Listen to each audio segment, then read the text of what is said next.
Continuamos en la UNED y estamos hablando de historia de las religiones. Hablemos de la religión romana. La religión de los romanos se caracterizó por la mezcla de toda clase de tradiciones religiosas, tanto autóctonas como extranjeras, en un esfuerzo de evolución desde el culto a las fuerzas de la naturaleza, animismo, a conceptos más depurados de religiosidad. En época más tardía, la utilización política de la religión trajo consigo su propio desprestigio de la religión oficial y su abandono por parte de la mayoría de sus seguidores, refugiándose en otras ofertas religiosas, entre las que sobresalió el monoteísmo cristiano.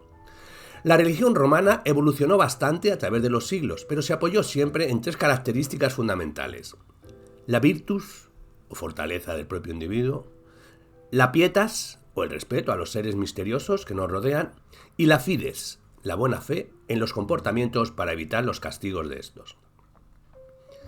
En cuanto al culto familiar, diremos que en este estadio religioso era puramente familiar, casi individual, referido siempre al pater familias, es decir, al jefe de la familia. Por ello sus dioses tenían también un carácter familiar. Los manes, los buenos, eran simplemente los espíritus de los antepasados. Había que tener agasajados para que no produjeran daños. Para evitar daños y represalias, se encerraba a los muertos en tumbas. Determinados días al año salían de ellas y había que granjearse su benevolencia mediante la práctica de ciertos ritos. Se suponía que estas salidas tenían efecto los días 11, 13 y 17 de mayo, y el pater familias tenía que propiciarlos, los días nefastos. Lares y penates. Por otra parte, cada hogar tenía un genio, propio de su principal habitante, al que había que tener siempre contento para evitar sus venganzas. Este genio evolucionó en los dioses lares, protectores del hogar. Estaban acompañados por dos jóvenes, con las manos llenas de frutos, que también evolucionaron en los penates, cuya misión era la de proveer el hogar a los que se rendía culto mensualmente. El larario. Esta multiplicación de espíritus familiares obligó a construir en el atrium un altar pequeño, en forma de hornacina, en el que se colocaban figurillas representantes de manes, lares y penates, a los que se les ofrendaba diariamente una libación que consistía en unas gotas de vino y un poco de comida. Los dioses se comunicaban con los hombres protegiéndolos y favoreciéndolos en sus trabajos, pero también había que tenerlos contentos para evitar represalias. Las primeras ceremonias religiosas de la religión romana fueron de índole doméstica.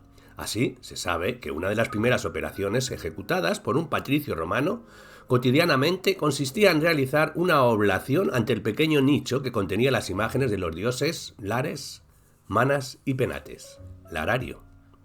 Junto a estas costumbres domésticas existieron también los sacrificios a los dioses en sus templos, que requerían la intervención de sacerdotes especializados. Eran sacrificios de animales, víctimas u ofrendas de vegetales, hostias. Los actos de culto corrientes consistían en el culto a los muertos, las exequias. El culto a los muertos. Para los romanos era un deber ineludible enterrar a los muertos, ya que las almas de los que no recibían sepultura ni rito funerario alguno estaban condenadas a vagar eternamente y a perseguir a sus parientes por haber descuidado el cumplimiento de los preceptos religiosos con los difuntos. Sin embargo, esta norma no se respetaba con los ladrones de templos, con los suicidas ni con los delincuentes ajusticiados. Las exequias. El entierro de los difuntos era uno de los pilares fundamentales de las creencias familiares, ya que los espíritas de los antepasados eran una especie de divinidades a los que se debía rendir culto de forma periódica. El entierro de un romano se caracterizaba por la solemnidad del ritual. El difunto era llevado sobre los hombros de sus familiares o de los esclavos o en un carro, y detrás iba la comitiva de familias y amigos, lo que se llamaría pompa. En el cementerio, situado generalmente al lado de los caminos que llevaban a las ciudades, el cuerpo podía ser inhumado o quemado en una pira. En el caso de cremación, las cenizas eran recogidas por un hijo familiar y después se guardaban en una urna, los lécitos. Estos, con fondo de color blanco, adoptaron una función exclusivamente funeraria. Las figuras en ellas representadas son también de carácter funerario.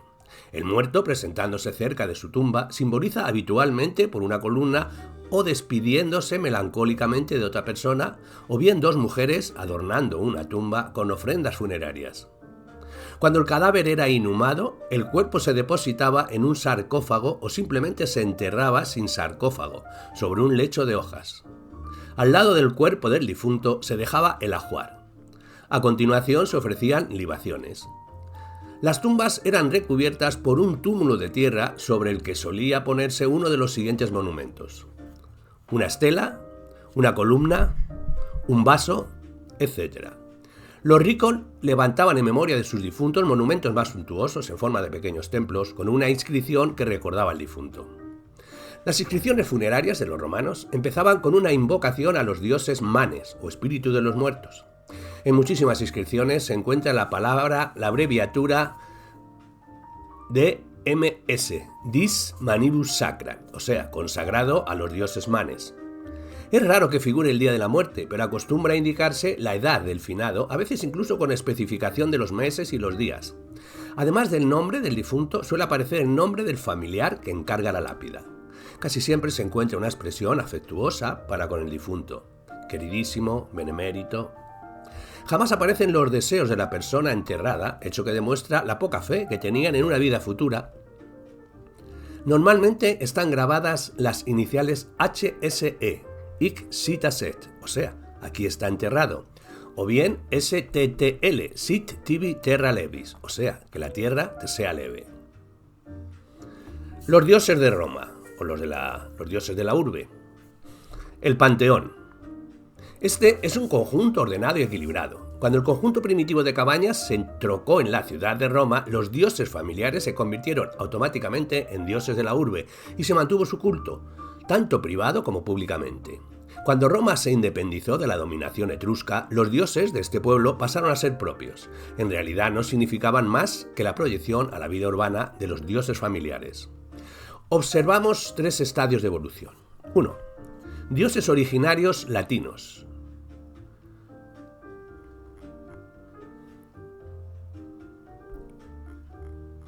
2. Dioses originarios latinos también. Dioses originarios latinos. Se estructuraban en triadas. Así, la triada capitolina, Júpiter, Juno y Minerva vinieron a significar, en primer lugar, la protección de la urbe. Júpiter, óptimo máximo, el mejor, el más grande, se le suponía símbolo de esta virtud romana de la fidelidad. Juno era el genio de la mujer, protectora de las uniones legítimas. Minerva, diosa de artesanos, pintores y músicos, fue asimilada a Payas, Atenea y adoptó el carácter guerrero. Al entrar en relación con los griegos, vieron que había muchas coincidencias entre sus divinidades y las suyas. Por eso, la mayor parte de los dioses griegos fueron asimilados muy pronto por los romanos. Se puede afirmar que los principales dioses romanos coinciden con los griegos a pesar de que su nombre sea distinto. En cambio, sus atributos son idénticos. Se impone pues una tabla de equivalencias. En los dioses romanos, Júpiter. En los griegos, Zeus. La identidad es de Dios supremo, fidelidad, y se le considera los atributos de águila, cetro y rayo. Juno, dios romano. Hera, en dios griego. La identidad, diosa del matrimonio, y sus atributos, pavo real, diadema. Minerva, diosa romana. En el griego, Atenea, diosa de artes, oficios y victoria. Atributos, lechuza, casco y escudo. Dios romano, Apolo. En el griego, Apolo también. La identidad, dios de la belleza física y bellas artes. Los atributos, la lira, el laurel y el sol. Diosa romana, Diana. Diosa griega, Artemis. Diosa de la castidad, de la naturaleza. Atributos, arco y carcaj, luna. Dios romano, Mercurio. Dios griego, Hermes. Mensajero de los dioses, comercio. Atributos, casco alado y caduqueo. Dios romano, Vulcano. Dios griego, Hefesto. Dios del fuego y metales. Atributos, martillo, tenazas. Dios romano, Marte. Dios griego, Ares. Dios de la guerra. Atributos, casco y armas. Diosa romana, Venus. Diosa griega, Afrodita. La diosa de la fecundidad, de amor y belleza. Atributos, concha y paloma. Dios romano, Ceres. Dios griego, Deméter. Diosa de la agricultura, espigas de trigo y hoz. Dios romano, Neptuno. Dios griego, Poseidón, dios del mar y tormentas. Atributos, tridente y caballo. Vesta, dios romano. Hestia, dios griego, diosa del mar. Atributos, llama. Dios romano, Baco. En griego, Dionisios, dios del vino y del desenfreno. Atributos, racimos de uva. Dios romano, Plutón, dios griego, Hades, dios de los muertos. Atributo, plantas.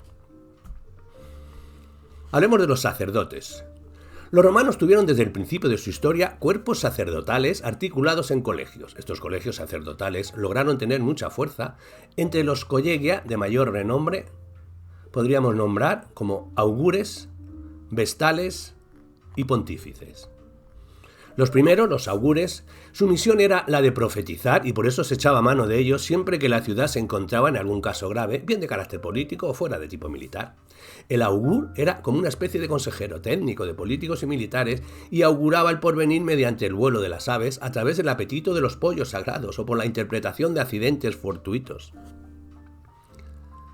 Sacerdotes vestales. Eran vírgenes entregadas al culto de la diosa del hogar, Vesta, que consistía esencialmente en mantener siempre encendido el fuego. Significaban, por lo tanto, la casa en su sentido más entrañable, el hogar encendido para dar alimento a la familia. Su sacerdocio duraba 30 años, después de las cuales podían salir del templo y contraer matrimonio. Otros sacerdotes pontífices. El colegio de pontífices desempeñó un papel de primer orden en la vida religiosa y política de la gran ciudad. Estaba presidido por el Pontifex Maximus, intérprete de la Pietà romana. Ellos interpretaban los reglamentos, podían poner el veto a los decretos, presidían, como se ha dicho, los colegios de vestales y estaban encargados de guardar celosamente la tradición, y eran jueces natos de todo derecho referente a la religión. Hablemos de las nuevas creencias y cultos. Muchos romanos permanecieron indiferentes ante la religión oficial y muchas veces se inclinaron por otras creencias y corrientes religiosas que interiormente les satisfacieran más. Entre estas nuevas creencias se pueden destacar la astrología, la filosofía, el estoicismo, el epicureísmo y las religiones orientales y otros cultos orientales. Hablemos del primero, la astrología. La astrología como creencia que asegura que la posición de los astros en el firmamento afecta de lleno la vida de los humanos. Los astrólogos también se llamaban matemáticos porque para conocer los secretos del horóscopo se tenían que hacer cálculos muy complicados. La filosofía, que consistía y sustituía a la religión, sobre todo entre las clases acomodadas y cultas de la sociedad romana. Como la religión estatal no ofrecía modelos de comportamiento y normas morales que obedecer, la filosofía fue un refugio para muchos intelectuales. El estoicismo. Esta fue la corriente filosófica más popular entre los romanos. Los estoicos creían que el universo estaba regido por leyes fijas e inmutables que controlaban la vida de los hombres. No era, pues, preciso preocuparse por el futuro porque, según ellos, este era inexorable. Esta manera de tomarse las cosas, con filosofía, se llamaba apatía o ausencia de pasiones. Cada persona debía aceptar su sitio en la vida y tenerla que considerar a los demás como hermanos, porque las leyes naturales son iguales para todos. El epicureísmo. Este fue otra corriente filosófica menos extendida que defendía que el supremo fin del hombre era el placer y la felicidad que se conseguían practicando la amistad y evitando todo lo que se opone a ella, como el temor a los dioses, al destino y a la muerte. El epicureísmo tampoco creía en las ceremonias religiosas ni en los sacrificios. Las religiones orientales y el cristianismo. Estos se introdujeron en Roma procedentes de Oriente, gracias a la facilidad de comunicaciones entre las diversas provincias del imperio. La Roma cospolita toleraba todas las nuevas corrientes religiosas mientras no se opusieran al culto al emperador ni al Estado romano, como aconteció con el cristianismo ahí en su persecución. Entre los cultos orientales, aparte del culto al emperador, cabe destacar, como más importante, el culto a Cibeles y a Atis, procedente de Asia Menor, el culto a Isis y Osiris, procedente de Egipto, y el culto a Mitras, procedente de Persia. Dichos cultos fueron extendidos por los soldados que habían servido en las legiones destacadas en Oriente. El cristianismo debió extenderse del mismo modo que la de las otras tres divinidades orientales a través de los grupos judíos establecidos en Roma y tomando las ciudades más relevantes como trampolín expansivo. Todas estas corrientes religiosas se fundamentaban en los conceptos de la muerte y de la resurrección, de un renacer de la vida, de la filiación divina de la humanidad, de la iluminación mística, de redención y de la inmortalidad. También prometían el contacto directo con la divinidad y la esperanza de una vida sobrenatural feliz. Las fiestas populares era que el pueblo prefirió separarse siempre del frío culto oficial buscando fiestas más implicativas. Muchas eran de las ceremonias religiosas populares celebradas por los romanos. Se calcula en 45 el número de las que se verificaban anualmente. Destaquemos algunas, a modo de ejemplo. Las Saturnales. Estas fiestas eran en honor al dios Saturno y se celebraban los Saturnales, fiestas populares que tenían lugar entre el 17 y el 23 de diciembre y en las que algunos han querido encontrar el origen del futuro carnaval o relacionados con las fiestas navideñas. Durante ellas se verificaban grandes banquetes, a menudo terminados en auténticas orgías, se intercambiaban regalos y se ofrecían grandes facilidades a los esclavos que tenían derecho a participar en las mismas. Otras fiestas, las Lupercales. Estas relacionadas en cierto modo con las Saturnales por haberse aprovechado su fecha para desarrollarse posteriormente el carnaval, y estaban las Lupercales. Inicialmente consistían en que unos jóvenes corrían desnudos provistos de tiras de piel que habían cortado de un macho cabrío sacrificado con anterioridad y con las que perseguían azotándolas a muchachas. Se suponía que este rito determinaba la fecundidad y por ello su origen se ha buscado en pueblos de pastores a los que se interesaba la reproducción de los ganados. Fácil es deducir de este comienzo el carácter licencioso que fue adquiriendo esta festividad que se celebraba el 15 de febrero y que se comunicó al carnaval, cuando la costumbre lo estableció aproximadamente por las mismas fechas. El calendario de fiestas. Los augures eran los encargados de señalar los días en que las fiestas religiosas se podían realizar. Así, las ceremonias de matrimonio, de celebración, de nacimiento, incluso de entierro, necesitaban un informe previo. Los días se dividían en fastos, o felices, y nefastos, o funestos, fatales. En los últimos se prohibía la realización de cualquier ceremonia e incluso de negocios civiles y judiciales.